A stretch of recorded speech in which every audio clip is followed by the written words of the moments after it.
Hello everyone. I stand here today as a guardian at the gates of resilience. My work takes me alongside incredible individuals, balancing on the thin line between passion and exhaustion, between thriving and burning out.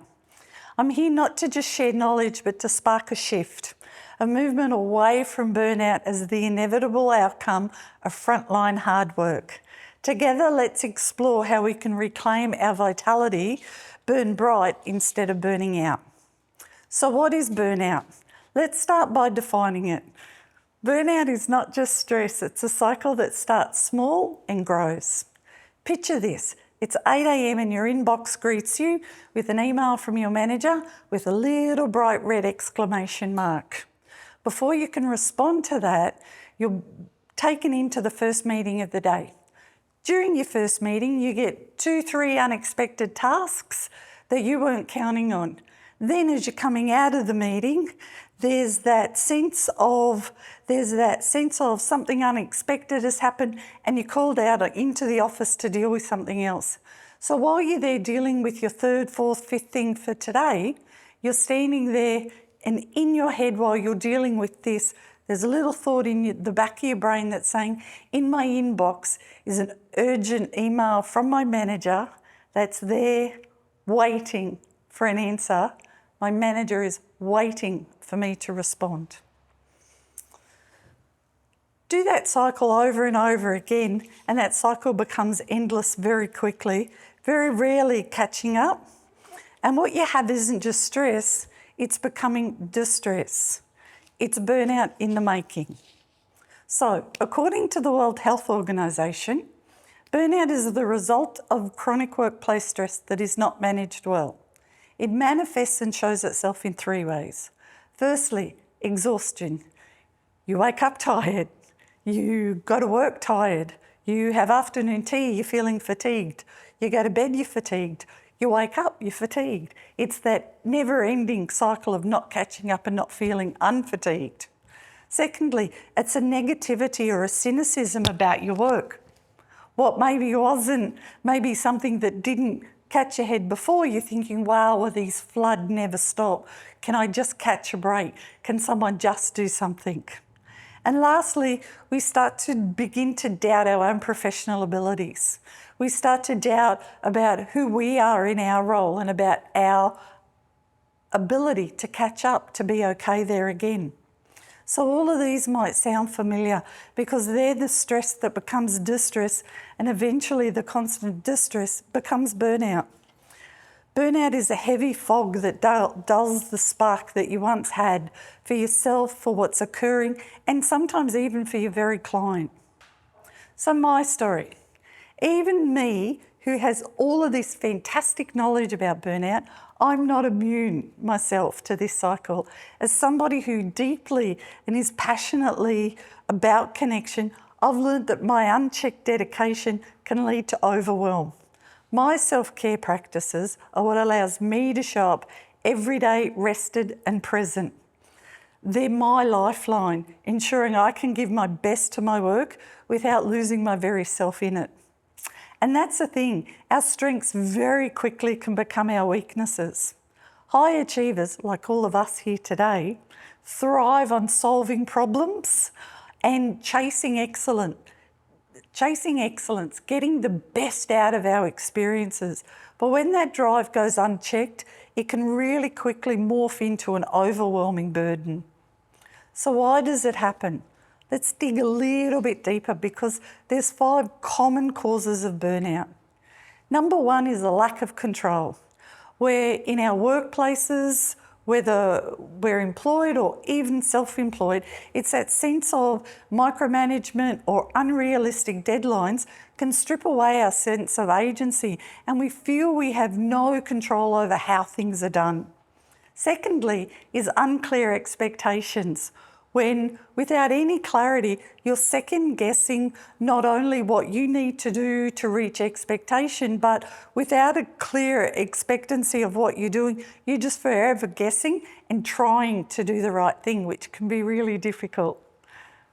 3 is workplace issues. There are always workplace issues, be it difficult colleagues, office politics, and add to that sometimes the stress of computers and systems that are really clunky or just plain unfriendly to use. Then there's a workload imbalance, and that can be if our workloads are, whether they're monotonous, same old, same old, same old, or if it's overwhelming. The result is always the same, that our brain just starts to shut down, it gets fatigued. And lastly, lack of support. Lack of support can be tricky because that's when we feel isolated, often alone in our challenges. And often in our workplaces, we might have remarkable posters on the wall telling us where to get support, or our managers might have open door policies, but we can still feel isolated that we need to deal with this ourselves, or we need to be going about this the proper way. So each of those little things subtly crawl into our day-to-day life, and they're the signs of burnout. They're the signs that, okay, I'm now moving into a place of burnout because there's a sense of, I might have difficulty sleeping. I might get Sunday night dread that about 4 o'clock on Sunday, I'm thinking, man, I got to go to work tomorrow. And we start dreading work before we're actually there. Or we get a nagging sense of futility that, yep, I'm off to work again, but I don't see the point. It's just same old, a wave of people. By the time burnout fully sets in, you might feel disengaged, you might feel trapped, and you're questioning your own competency in a job that you once loved, enjoyed, and felt reward from. And that's the heartbreaking part of burnout. So, how do we break the cycle? So, to stop the cycle in its tracks takes patience and great intention. So here are a few tools that I work and share with my clients. Number 1, breathe. When stressed, our breathing becomes shallow. Trust me, if you could hear my breathing at this moment, it's very shallow. So during those times when we notice things like that, if we can just stop and take 4 slow, deliberate breaths. In through the nose, out through the mouth. This can just reset our system. Do this as often as you need. Breathing is great for burnout. 3 by 3 by 3. This is really handy if you are feeling a little bit of overwhelm during the day, or you just need to stop and pause. A 3 by 3 can be something as simple as identify 3 blue things. Just randomly find 3 blue things. Then notice 3 sounds that you can hear. And then 3 deep breaths that allow you to ground yourself. Then go do what you were doing again, but you've had a little bit of a circuit breaker in there. Another thing you can do is actually pause. Now, not to scare everybody, but a pause can be as simple as turning off your phone for 5 minutes. I know that seems a long time, but just turning it off for 5 minutes and stretch. Take a short walk, have a coffee, walk around the car park, come back into work. These little micro breaks can do wonders because they just refresh us and they get us out of our loops. And then when it's time to go home, turn yourself off from work. So it might be sing along to your favourite song because, well, mine is Unholy from Kiss, or listen to a podcast that you find interesting. If you're a plumber, listen to a podcast on astrophysics. If you're an author, listen to a podcast on Neanderthal meanings in the 18th century. If you're a designer, listen to a podcast on oceanic movements. Anything that lets your brain take a rest from what you do and moves into a creative space of something else. If you're a visual ritual person, may I suggest on the way home, find a spot that can be your transfer spot. Mine is the roundabout on Griffith Road. So on the way home, I allow myself to think about work all the way up to the roundabout at Griffith Road. As I enter in the roundabout, I package up everything from work, and as I'm going through the roundabout, I just gently give it to the roundabout as I move my way through it. As I move my way through it, I start bringing on home tenure. Home tenure is great. She starts to think about who's going to be at home, what will the cat say to me, what's my husband planning for dinner, what will I binge on Netflix tonight, and I start feeling the joy in the movement that happens at home. If I start to think about work when I'm at home, I'll actually stop myself and go, okay, work's at the roundabout, it's okay, you'll pick it up tomorrow. Then the next day when I go to work, I get dressed in work tenure uniform. As I'm going to the roundabout at Griffith Road, I drop work tenure off at the roundabout, I drop home tenure off at the roundabout, pick up work tenure and start thinking, who are my clients? What appointments do I have? What meetings do I have to talk to? What bills do I have to pay? And that balance helps me switch between the roles of who's who. So that ability to consciously swap and change, I've learnt really helps and saves me. I've become so good at this now that when I'm at work and if I need to message my husband, I will actually move out of the office into a more neutral space.